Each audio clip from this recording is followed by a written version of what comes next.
भाई बहरामपुर वालों की आवाज को क्या हो गया है? ऐसी आवाज से बोलते हैं नवीन बाबू की सरकार को उखाड़ कर फेंकना है। मेरे साथ दोनों हाथ ऊपर उठाइए।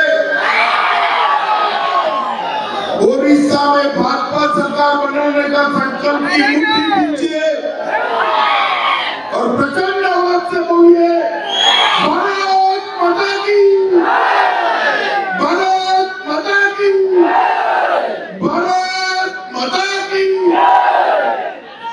मंच पर उपस्थित मेरे परम मित्र और केंद्र सरकार के पेट्रोलियम मंत्री श्रीमान धर्मेंद्र प्रधान जी, मेरे साथ मेरी टीम के राष्ट्रीय उपाध्यक्ष और ओडिशा के दिग्गज नेता श्रीमान वैजयंत पांडा जी, यहाँ के लोकप्रिय उम्मीदवार श्रीमान भृगु बख्शीपात्रा जी, आगे आओ।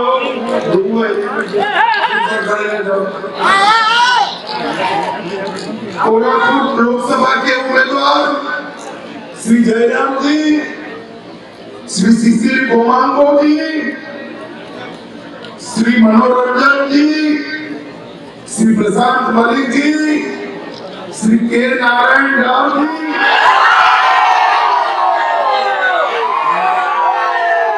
श्री गिरिधर गोपाल जी। भाई गिरिधर बाबू के लिए जरा जोर से ताली बजाओ एक बार। और आज ये विशाल जनसभा में आए हुए प्यारे भाइयों बहनों माताओं और मेरे जिगर के टुकड़े जैसे युवा मित्रों, आज हमारे साथ मंच पर ओडिशा के वरिष्ठ नेता डॉक्टर दामोदर राव जी भी है। मैं दामोदर राव जी को एक ही बार मिला हूं।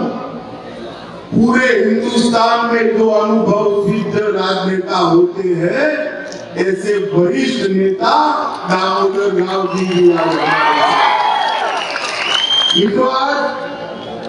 बहरामपुर लोकसभा क्षेत्र के अंदर मैं आया हूं, तो आज मेरे लिए बड़ा सौभाग्य का दिन है कि 1 अप्रैल के दिन पर मैं यहाँ आया। 1 अप्रैल उत्कल दिवस। आज के ही दिन पूरे देश में भाषा के आधार पर सबसे पहला राज्य कहीं पर बना तो हमारा उत्कल राज्य उड़ीसा राज्य की है। सालों तक उत्कल गौरव मधुसूदन दास जी, उत्कल मणि गोपाल बंधु जी, सत्यवादी के पंचासरा जी, गंगाधर मोहन जी, मालती देवी जी, अन्नपूर्णा देवी जी, इस सब के प्रयास से उत्कल भाषा और उत्कल राज्य की रचना हुई। मगर आज 19 साल हो गए। 19 साल उड़िया वासियों के लिए बहुत दुर्भाग्य की बात है कि 19 साल मुख्यमंत्री रहने के बाद भी नवीन बाबू पढ़े बगैर उड़िया भाषा नहीं बोल सकते। उत्कल दिन के दिन समग्र उत्कल जनता को, उड़िया वासियों को अपील करने आया हूँ। बहुत समय से लिया है, एक ऐसा मुख्यमंत्री चुनिए जो आपकी भाषा में आपसे बात कर सके। एक ऐसा मुख्यमंत्री चुनिए जो आपकी भाषा में आपके दुखों को समझ सके। एक ऐसा मुख्यमंत्री चुनिए जो आपकी भाषा में आपके तर्क को समझ। मुझे बताओ भाइयों बहनों, उड़ीसा के मुख्यमंत्री को उड़िया भाषा आनी चाहिए या नहीं आनी चाहिए? आनी चाहिए नहीं आनी चाहिए? आप इस सभा में से जाने के बाद चाहे यहाँ उड़िया बोलने वाले हो, चाहे तेलुगु बोलने वाले हो, एक संकल्प लेकर जाए, एक अंग्रेजी वाले नहीं चलेंगे। चलेंगे अंग्रेजी वाले? जोर से बोलो, चलेंगे क्या? 19 साल तक यहाँ पर शासन किया, परंतु 19 साल में उड़ीसा के विकास के लिए कुछ नहीं। मित्रों, आज ये जो चुनाव आगे आ रहा है, वो चुनाव देश और उड़ीसा दोनों का भाग्य तय करने वाला चुनाव। मित्रों, आज ये चुनाव जो आ रहा है, वो देश में किसकी सरकार होगी, भुवनेश्वर में किसकी सरकार होगी, ये तय करने वाला चुनाव है। मैं कश्मीर से कन्याकुमारी और असम से लेकर गुजरात तक घूमता हूँ, जहां भी जाता हूँ पूछता हूँ, भैया किसकी सरकार बनेगी? सब जगह एक ही जवाब आता है, मोदी।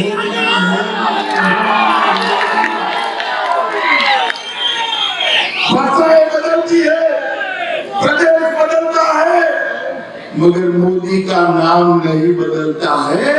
देश भर में नरेंद्र मोदी को प्रधानमंत्री बनाने के लिए सब। मगर मित्रों, महाराष्ट्र वालों की बात अलग है, गुजरात वालों की बात अलग है, उत्तर प्रदेश वालों की बात अलग है। यहाँ पर आपने दो फैसले, एक नवीन बाबू की सरकार को उखाड़ कर फेंक देना और दूसरा ज्यादा से ज्यादा सीटों पर कमल खिलाकर नरेंद्र मोदी जी की केंद्र में सरकार बनानी। मुझे बताओ, ये दोनों चीजों के लिए आप आगे बढ़ेंगे या नहीं बढ़ेंगे? जरा जोर से बोलो, बढ़ेंगे या नहीं बढ़ेंगे? मैं ज्यादा लंबा कहना नहीं चाहता।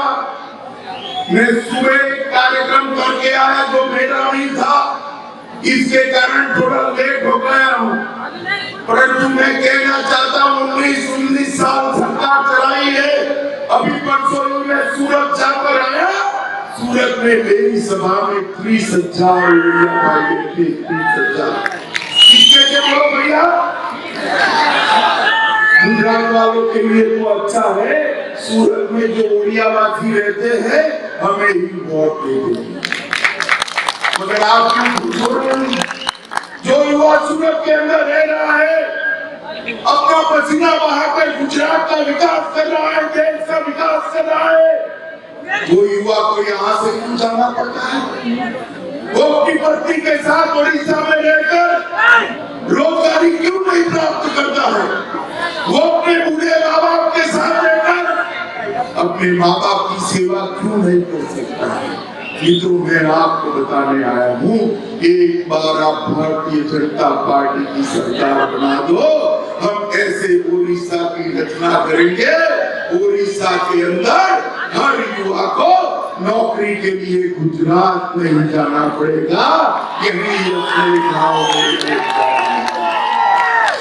19 साल तक शासन करने के बाद नवीन बाबू ने ऐसा कैसा शासन किया कि उड़ीसा का व्यक्ति वहां जाकर अपने पेट का पालन करना पड़ता है, उड़ीसा में नहीं कर सकता है। मित्रों, उड़ीसा के अंदर नरेंद्र मोदी जी के प्रधानमंत्री बनने के बाद ढेर सारे कार्यक्रम हुए, ढेर सारे विकास हुए, मैं बताऊंगा बात। मगर नवीन बाबू ने जिस प्रकार से यहाँ पर सौतेला व्यवहार पश्चिम और मध्य उड़ीसा के साथ किया है, इस बार इसका हिसाब किताब करने का समय आया है। मित्रों, उड़ीसा के अंदर भ्रष्टाचार की तो मैं बात ही नहीं करता। इतना भ्रष्टाचार चला है, इनके जो चहीते अफसर कलेक्टर के पास से उधारी करते हैं, एसपी के साथ से उधारी करते हैं, जनता के पास से उधारी करते हैं, कमीशन लेते हैं। ये सब छोड़ दीजिए, महाप्रभु जगन्नाथ का रत्न भंडार भी सलामत है। जो महाप्रभु के रत्न भंडार को हजारों हजारों सालों से देश भर के महाप्रभु के भक्तों ने भरा, वो रत्न भंडार का हिसाब और नवीन बाबू को लगता है कि रुपये पैसों का मामला है। अरे नवीन बाबू, ये रुपये पैसों का मामला नहीं है, ये महाप्रभु का रत्न भंडार मेरे उड़ीसा की लक्ष्मी है, उड़ीसा का संपत्ति है, उड़ीसा का समृद्धि है। आपने इस पर इसको सलामत नहीं रखा। जो बीजेपी इतने लंबे समय से यहाँ पर शासन कर रही है, आदिवासी समुदाय के लोगों को अपने कागजात नहीं दे पाई, महेंद्र तनिया और बंसरा नदी की परियोजनाएं पूरी नहीं कर पाई, रायगढ़ से लेकर पर्ला के मुंडी तक सिंचाई की कोई योजना पूरी नहीं कर पाई। और इसके अलावा मित्रों, गणपति जिले में जनजाति समुदाय के विरासत के संरक्षण के लिए भी इन्होंने कोई काम नहीं किया। आज भी सबसे कम शुद्ध पीने का पानी अगर घर में पहुंचाया है तो देश भर में सबसे कम उड़ीसा के अंदर पहुंचाया है। अस्पताल में डॉक्टर है क्या? जरा जोर से बोलो, डॉक्टर है? घर में 24 घंटा बिजली आती है, शुद्ध पीने का पानी आता है, गांव के अंदर गलियां बनी है, सब में ना ना ना ना कर रहे हो तो नवीन बाबू आपने किया क्या? आपने भ्रष्टाचार के अलावे कुछ नहीं किया। ये तो भारतीय जनता पार्टी की सरकार कैसे बनी, नरेंद्र मोदी जी की सरकार बनी। मैं आपको बताना चाहता हूँ कि राहुल बाबा आजकल यहाँ पर्यटन करने आते हैं उड़ीसा के अंदर। उनकी सरकार थी, सोनिया मनमोहन की सरकार थी, 10 साल तक चली। 13वां वित्त आयोग आया, 13वें वित्त आयोग के अंदर उड़ीसा को राहुल बाबा की सरकार ने, कांग्रेस सरकार ने 80,000 करोड़ रुपया दिया। कितना दिया था युवाओं, बोलो जरा, जोर से बोलो, कितना? और नरेंद्र मोदी सरकार आई, भारतीय जनता पार्टी की सरकार आई, 5 साल में भारतीय जनता पार्टी की सरकार ने 80,000 से बढ़ाकर 5,56,565 करोड़ रुपया देने का काम मित्रों।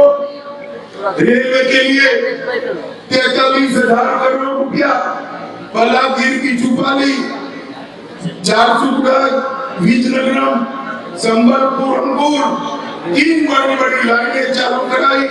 जल मार्ग के लिए 2,000 रुपया, IISCR के लिए 1,600 करोड़ रुपया, अमृत योजना के लिए 1,590 करोड़ रुपया और सागरमाला प्रोजेक्ट के लिए 25,000 करोड़ रुपया और देने का काम ये भारतीय जनता पार्टी की सरकार ने किया।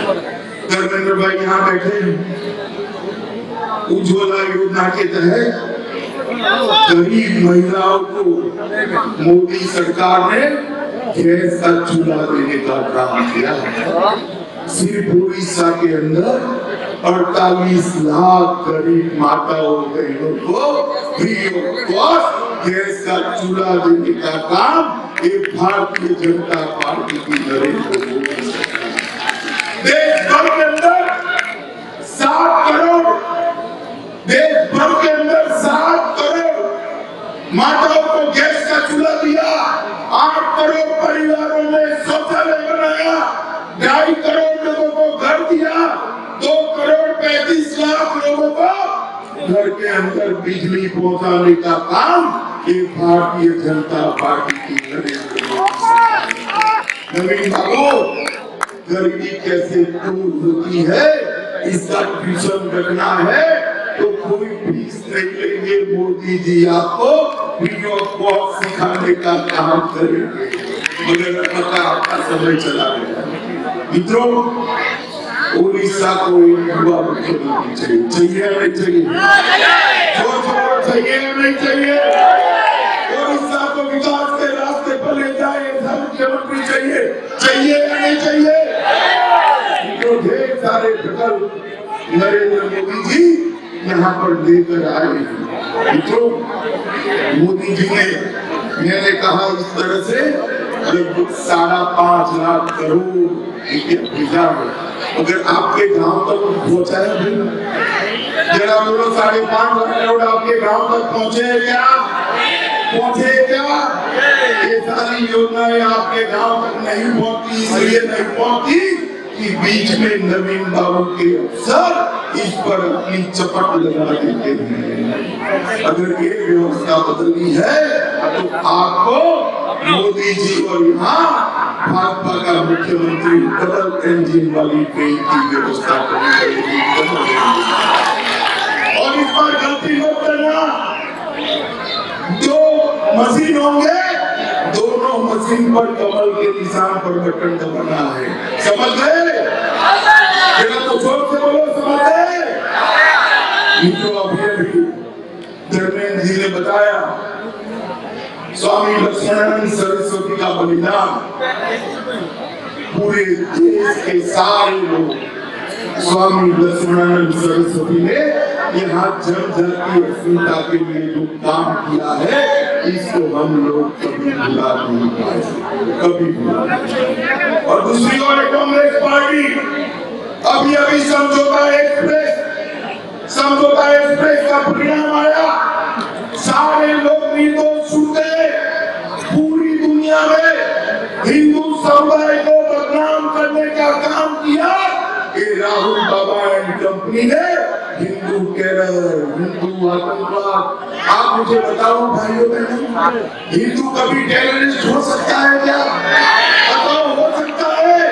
अरे राहुल बाबा, आपको मालूम नहीं है जो चींटी हमें काटती है वो चींटी को भी आटा खिलाने का काम ये हिंदू करता है, हिंदू किसी को मारता नहीं। आपने आपकी वोट बैंक की रक्षा के लिए हिंदू टेरर की गाली हिंदू समुदाय पर लगाई और सारे लोग निर्दोष छूटे, असीमानों की निर्दोष छूटे। दुनिया भर में, भारत में नहीं, दुनिया भर में हिंदुओं को बदनाम करने का काम एक कांग्रेस पार्टी ने किया। और इसके साथ साथ जिन्होंने समझौता पास किया वो सारे गुनहगारों को छोड़कर आपने देश की सुरक्षा के लिए भी समझौता किया। इन लोगों को देश की सुरक्षा की कोई चिंता नहीं। मुझे आप सब बताओ भाई, देश की सीमाएं सुरक्षित होनी चाहिए या नहीं होनी चाहिए? ऐसे नहीं, जोर से बताओ, होनी चाहिए या नहीं होनी चाहिए? देखो, अभी पाकिस्तान ने अपने आतंकवादी भेजकर पुलवामा पर हमला किया, अपने 40 सीआरपीएफ के जवान शहीद हो गए। और 40 जवान शहीद होने के बाद भारतीय जनता पार्टी की नरेंद्र मोदी सरकार ने फैसला किया कि सारे आतंकवादियों की मौत का बदला लिया जाएगा। पाकिस्तान ने सरहद पर सेना खड़ी कर दी, 2 गाड़ियां खड़ी कर दी, टैंकें खड़ी कर दी कि मोदी सर्जिकल स्ट्राइक न करे। मगर ये तो नरेंद्र मोदी है, मौनी बाबा मनमोहन सिंह नहीं है। उन्होंने सेना खड़ी कर दी, मोदी जी ने विमान भेजकर, एयरफोर्स भेजकर पाकिस्तान के घर में घुसकर आतंकवादियों को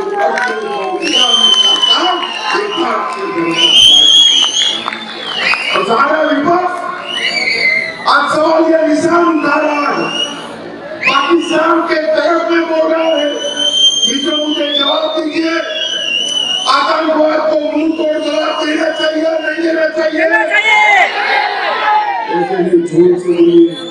आतंकवाद को मुंहतोड़ जवाब देना चाहिए या नहीं देना चाहिए?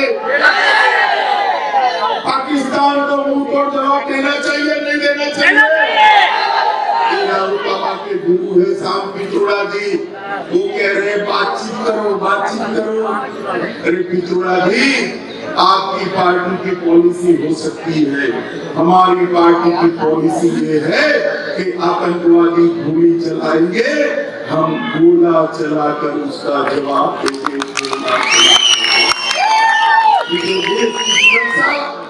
नरेंद्र मोदी जी के अलावा कोई नहीं कर सकता।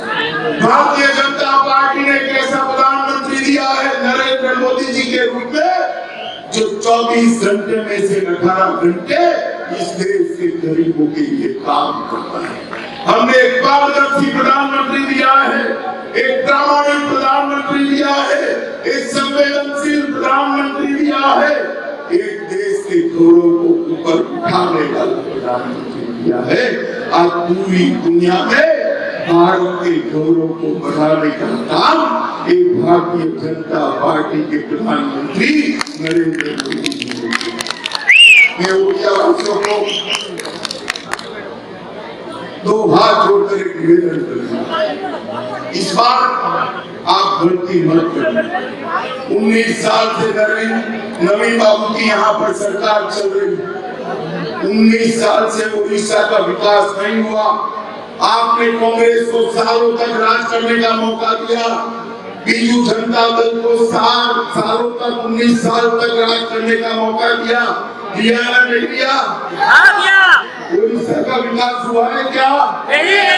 एक मौका भारतीय जनता पार्टी का मुख्यमंत्री यहाँ ला दीजिए, हम 5 साल में उड़ीसा को देश का नंबर 1 राज्य बनाकर दिखाएंगे। मुझे बताओ, उड़ीसा में इस बार सरकार बदलोगे क्या? उड़ीसा में सरकार बदलोगे? बदलोगे? अरे बदलनी नहीं है, मूल समेत उखाड़ कर फेंक देनी है सरकार को। नवीन बाबू उखाड़ कर फेंक दोगे? उखाड़ कर फेंक दोगे?